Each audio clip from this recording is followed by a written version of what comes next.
Welcome to the Valley Today, a public service presentation of KAIL TV. It's garden time, and that's code for the Clovis Botanical Garden. Join us as we visit with the crew. It's all next on the Valley Today. Okay, you ready to go? Yeah, ready. All right, come on over here. Always ready for you, Bob. Welcome to the Valley Today. We are at Clovis Botanical Garden with our old friends. Actually, they're young, but our relationship with the Clovis Botanical Gardens has been quite some time now, and you guys are having your fall plant sale. Yes, sir. And when is that? That is going to be Saturday, September 29th. Yeah. Last Saturday of September, that's when we always have it, and it's from 9 to 2. Come often and come early. Come often and come early, and it's free for entrance, and we sell waterwise plants that are appropriate to the climate. Yeah, and of course we've had a heck of a year this year. We've had no water. Or very little water. Yes. And so it makes sense now that you guys are doing this because it's appropriate for us to use less water. Absolutely, and fall is a wonderful time for gardeners to plant because the temperatures are cooling down. Yeah. Who wants to be in the garden when it's 115 degrees? Well, and also either people or plants, because the plants have a harder time establishing themselves. Yeah. But by the end of this month and going into October, the temperatures are going to be cooling off. The days are getting shorter. We have less sunlight, and that all adds up to better for plants and better for people working with the plants. And talking off camera, I was mentioning that I've seen some yards now that are dead in Fresno. Oh, yeah. People are not watering at all. Yeah. We're getting a lot more people coming to the garden now that Fresno is going to water meters. Right. They're doing a lot of research, and that's what the Clovis Botanical Garden is. We're a resource site for people to come and see plants that are appropriate for the San Joaquin Valley. And you guys are affiliated with the city and the county and the state also? The property at the garden here is owned by the city of Clovis. Yeah. Yeah, we're a long-term lease from them. We pay like $1 a year. Yeah.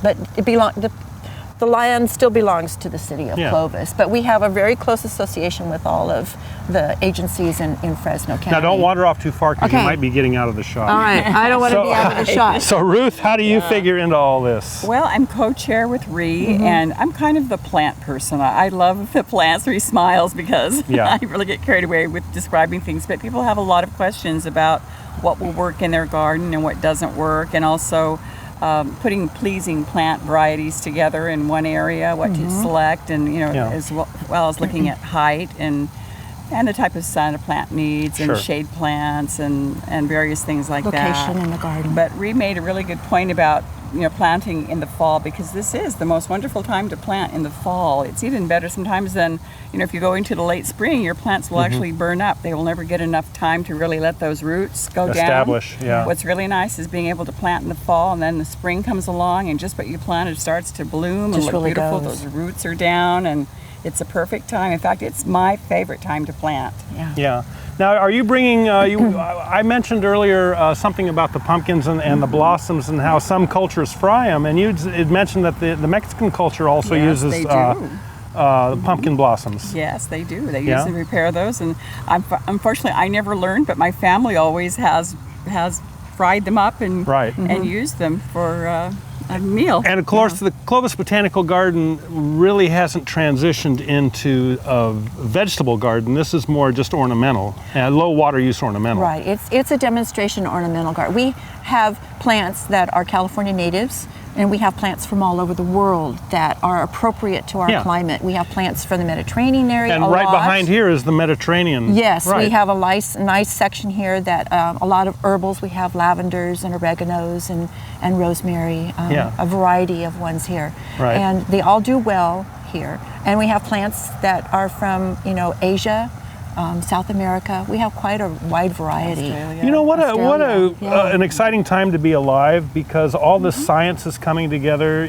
With certainly horticulturalists have been dialed into plants, but having all this information coming from UC Davis and Kearney Ag Field Station, it just really is pretty cool. It is cool, and we have a lot of people coming in that are looking for either planting a whole new garden, or replacing things in their yard that are better suited. Yeah.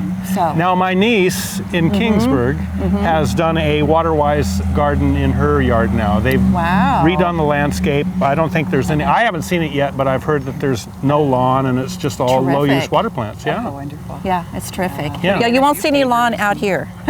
Well, no, that's not true. There's a little buffalo grass out there. You are so right. See, I forgot about Busted. yeah, Now don't go too far away now. Step out when I make that mistake. No. And I'm not cutting it either. I know you're not. not You like cutting a little. You like a little drama. Yeah. Yes. No, we have a wonderful example. Yeah. How could I bring drama to the Clovis Botanical Garden? You do it very easily, Do Bob. I? But now tell us a little bit about the buffalo grass. Ruth, tell us more about the Well, the buffalo grass is a really interesting grass. It's an alternative for people who don't like to mow lawn because you don't have to mow it, or if you do mow it, you may only need to mow it 3 times the entire year. Yeah. So it's very beautiful lawn. It grows very nicely, and it doesn't. It looks, it has like little. It looks like it has rhizomes, but they're not the typical type of rhizome. Like the Bermuda grass. Like the Bermuda grass. If you take a piece of Bermuda grass and you throw it someplace, It's going to recede. exactly. It's going to just start right into the ground. But these rhizomes are not. They're not rhizomes. They don't work like that. They look like it, but you pull it off and throw it someplace, and that's the end of it. And it'll die. It'll die. Yeah, because that's the problem that we've had on the ranch. You know, if we mow the lawn and then we dump the clippings, and then guess what? You got a new lawn. You got a new lawn everywhere. Yeah, it just drives you crazy. Danny Takau is from Garden Bloomers Nursery is going to be here, and he's actually the one who has the patent on that grass. He can tell you anything and everything you want to know about buffalo grass. So he'll be here. The master gardeners will be here also to give information, and we'll also have people here to help people look and think about their landscape. Sure, but really, people are getting away from grass, aren't they? Because they don't want to. They don't want to go out and do yard work every week or every Saturday. They don't want to be dedicated to go out and mowing the lawn. Well, this is true, but not true to a point. always. Now I know that Have you a love ladies affair with like. lawn. I know that you ladies like to be in the garden. I get that. Yeah. But I think there's a whole different vibe with doing lawn maintenance. I agree and I disagree at the same time. And I Okay. think Same Ruth's here. nodding her head because people still like to have lawn areas where they can, Pets, children. yes, Sure. to be Play on. area. But at the same time, they want to minimize just a massive Yes. lawn area. Yeah. And so there is that tendency to try to do that, what I call a balance between Right. what's necessary for use Yeah. and then what's just planted that does well, that's low maintenance. Sure, and easy to take and care of course we and don't have appropriate. 300 square yards of lawn anymore. Now we just got a little 10 square Exactly. foot patch. So Yeah. there's a big difference with water and with maintenance and all that. Absolutely. Yeah. Now you guys got a lot of things coming up. You've got Yes, your we plant do. sale on September 29th. Yes, sir. And 9 to tell 2. us 9 to 2. 9 to 2. Yeah. We'll be here, and we team up with the California Native Plant Society. Okay. We're both here selling plants that benefit both of our nonprofits. Yeah. And then on October the 5th, we have a new event here at the garden, and this is geared for children, Yeah. especially young children. It's our pumpkin decorating for the first time, and we have a little demonstration pumpkin patch, and we will also be supplying 2 pumpkins for every child. They decorate both of them. One they take home, one stays here in the garden, and that's free, but people have to register for it. We Okay. have a maximum of 50 people. Okay. So that's October 5th. That's a Saturday also. Is there a phone number they can call? Yes, there is, and Or an internet address? both. Okay. But we have a definite person and a number that they can contact, Okay. and we can give that to Do you have that number right now? Yes. What's the number? Hey, The number there is we go. Handy. our handy. It's Marge Largent that they need to Yeah. contact, and the number is 323-5974. Okay, or they- email to Marge at Comcast.net. Comcast.net. Okay, Yeah, so Marge so- is the contact for the Yes. CBG. Yes. Clovis Number Botanical 2. Garden. Number 2. The number 2, Marge at At Comcast.net. Comcast.net. Now you're also having a speaker coming in We're having a in speaker October coming in on 18th. 18th.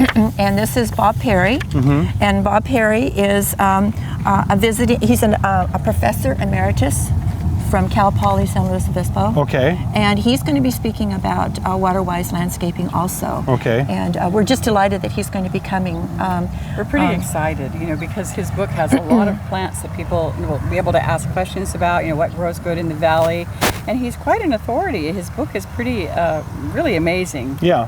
This so is going to be fun for the community, to learn about drought-tolerant plants, and he's really an authority on that. So it's great to have someone like that come here and and talk to us about. So with a dry year like this, have you seen a lot of people coming here and asking how they can do it and just get away from the traditional California landscape? We get a lot of people. My husband and I are usually out here. My husband Perry's out here more than I am on Thursdays, and we always try to ask the people coming in. You know, are you just walking through? You know, why are you here? And a large majority of people are here looking for their gardens. Yeah. And they're looking for things that are going to do well. Right. And yeah, we're seeing it. It just kind of keeps going. And we have a lot of repeat visitors. They come and look once and they realize, oh, I need to go back and look again. Right. We have a sensational 70 list that people are welcome to take, and they can walk with that even around the garden and check it out. And then you even give them the times of year that these plants are in full regalia. Yeah, it's all highlighted in that. And Bob, we have guides too. You know, tours, through the garden, and guides that take the tour. And people have a chance then to look at the plants and ask questions about them, and even say, well, what does it look like during this season or that season? Sure. A lot of the plants here in this garden are really amazing because it's a 10-month out of the year garden. It's a garden that has blooms, at different times. And that's the kind of thing you want to have in your garden because it encourages good pests. Right. And it encourages birds. So you have a lot of bird life, and just it makes your garden a lot healthier. So that's another thing people can learn about when they come to visit us. Yeah, and then also they can learn about drip irrigation systems here. Yes, we have a which is system. kind of the backbone of the low-use water is having timed water emitters and all that. And at our plant sale, we'll have Marilyn Creel with the Fresno City Water Department. She'll be out here with her exhibit and be able to answer questions. I think I've asked this question before. Has there ever been a comparison of a traditional yard with low-use plants as far as water use? I don't know if I've ever seen any actual percentage difference. Yeah. But just ask people what their water, what their water bill is, and that and will some tell of them you. will just tell you, "Gosh, I was really shocked. I had no idea we used that much water." Right. And a lot of them will say, "Well, I cut back on my water, and I realized that I really didn't need that much water, Exactly. as much as I thought, Right. and everything's doing fine." Yeah, and I think what really nuts me up now is driving down the street and seeing water running down the gutter. Oh yeah, everybody. Yeah. Conscious. Now the garden is open Wednesday through Saturday? Wednesday through Sunday. Yes. Okay. And we're open from 9 to 4. Okay. We're closed Mondays and Tuesdays and a few of the major holidays like Thanksgiving Day, Christmas Day. But basically speaking, Wednesday through Sunday, we're the garden's open. And you're right here on Alluvial and Herndon Avenue. Clovis. Clovis Avenue. Clovis and Alluvial. We're right next to the Dry Creek Park. Yeah. And people can park in the Dry Creek Park parking lot and then just walk toward the Poppy Gates and come in. And one more thing, are you ever going to incorporate the walking trail eventually with the garden? In a word, no. Okay. All right. Well. They're separate things, but we have area out toward the walking trail that hasn't been planted and developed yet, and that's coming real soon. We're hoping to get actual paths, major paths put in, and then from there we can start developing sections. So we're real excited about that coming up. All right. And the waterwise plant sale, Clovis Botanical Gardens here on September 29th. Yes, sir. Saturday, September 29th. September. Yeah. Just remember last Saturday in September. And for more information, you can call Marge at 323-5974. that's for the pumpkin thing. That's for the pumpkin thing. But for the waterwise, you can call me, Ree, R-E-E, and my cell phone number is 349-1811. You sure you want to put that out? Well, it's too late now. We've done it all these years. It's everywhere. We've done it all these years, and we get some very good leads. People calling, even on the day of, people will call in and they'll say, I heard about your and sale. Hey, we're looking for volunteers too, to help us out. We need help taking plants out to the people's cars. And we need a lot of different help. Yeah, we do. Okay. So if anyone's interested, give us a call too, or stop by the garden anytime and let us know. Great. Yeah. Okay. For this sale, 349-1811. This is the Valley Today at the Clovis Botanical Garden. All right. Well, welcome back to the Valley Today. We're with Pat Austin now at the front of your house. That's right. And you've got this low-use water landscape. Yes, and we're very, very happy with it. Now, how long have you been doing this? The garden is 3 years old, and we are just so happy. It's pretty low maintenance, and it's always beautiful. We had a lot of positive comments from our neighbors. It's gorgeous. Thank you. It's absolutely gorgeous. It's popping with a lot of these yellows. That's lantana, isn't it? Lantana. That's beautiful. I've never seen a yellow lantana like that. It looks like you got some purple lantana in there. That's right. Very nice. It is very nice. So now the whole signature for water use has changed. It has. We're waiting to see. We don't have any baseline for the water meters that they put in. So we're anticipating that we'll have a low, You should. Yeah. Yeah. So you don't know how much water you were using before you made the transition? And was this a traditional yard? It was very traditional, very much like the one across the street on the corner. Do you miss the grass? No, not at all. Not at all. Yeah?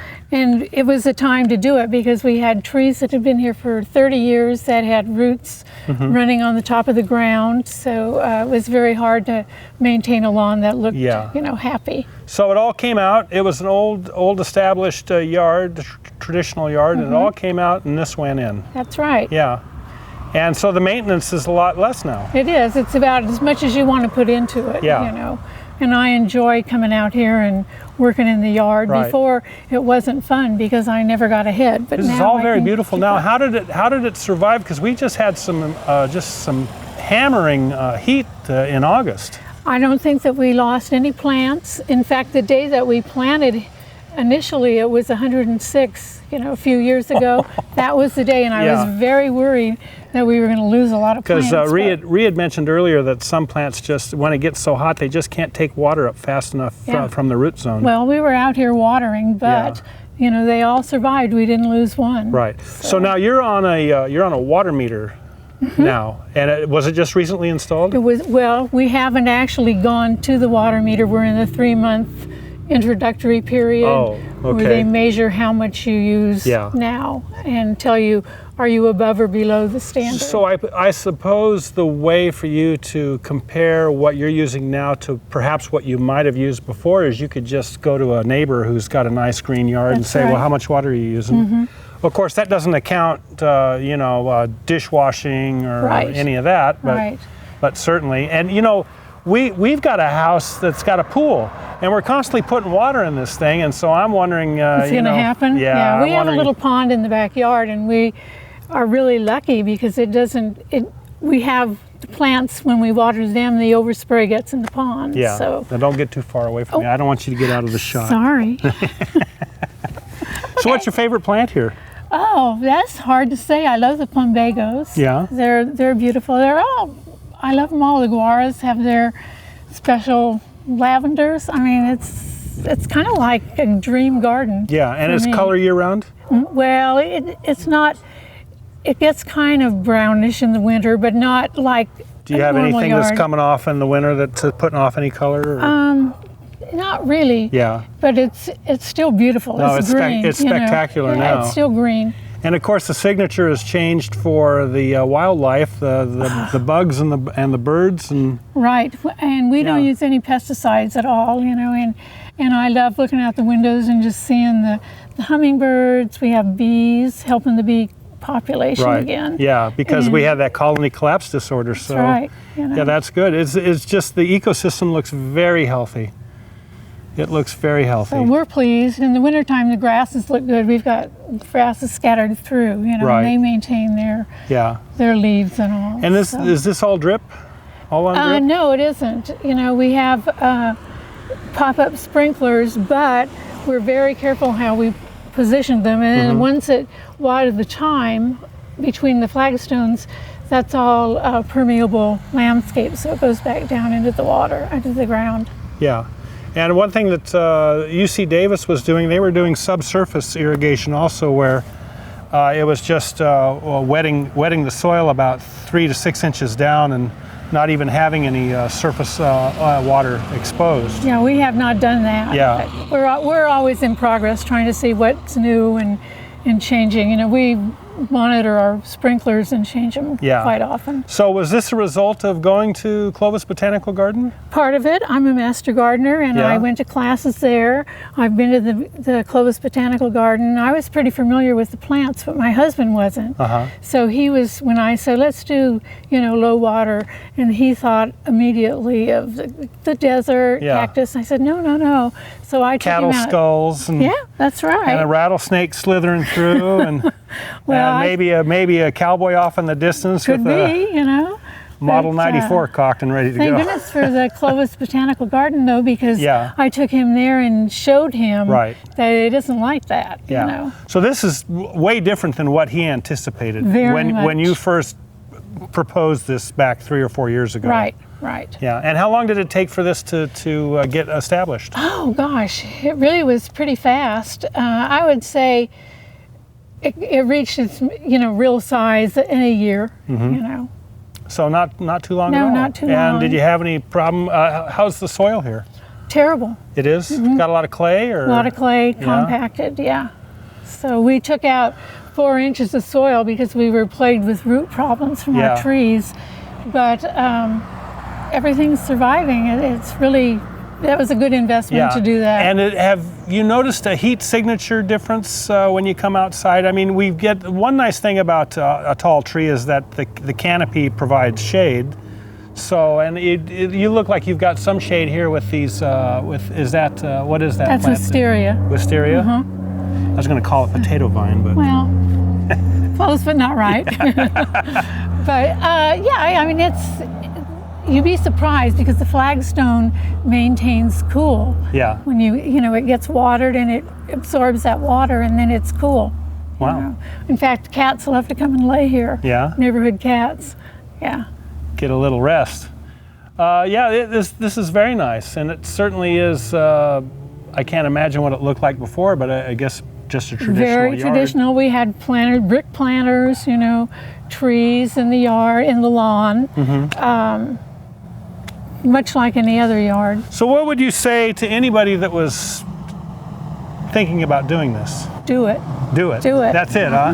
There's a house around the corner that modeled themselves after us. They're down the block a ways. Yeah. And they put in a fence like we have here. Yeah. And she put a garden in the front yard. But you'd be surprised how many people I've met that have come and just stopped by, taken pictures. It's wonderful. Yeah, and it's nice that you're on a corner too, because then a lot more traffic can see the yard. Yeah, it's beautiful. It is very nice. It is very happy. nice. Thank you. Yeah. Well, we're almost out of time, but Clovis Botanical Garden, they're going to have their show September 29th, right? September 29th. I'll be there. Are I'm ya? always looking to see what else I can add. Oh, that'd be great, because maybe somebody will come up and want to dig a little deeper and get some info from you on how long this took and, what kind of investment and time investment, money investment. It's fun. It's low maintenance. That's what I keep saying. It's as much as you want to put into it. So just if you don't want to do anything, then you don't have to. That's right. That's great. That's right. All right, Pat. Well, we're with Pat you. Austin here on the Valley today, and of course, the Clovis Botanical Garden is going to have their fantastic show on September 29th, 9 to 2. Is that correct? And for more information on that, call 349-1811. This is the Valley today.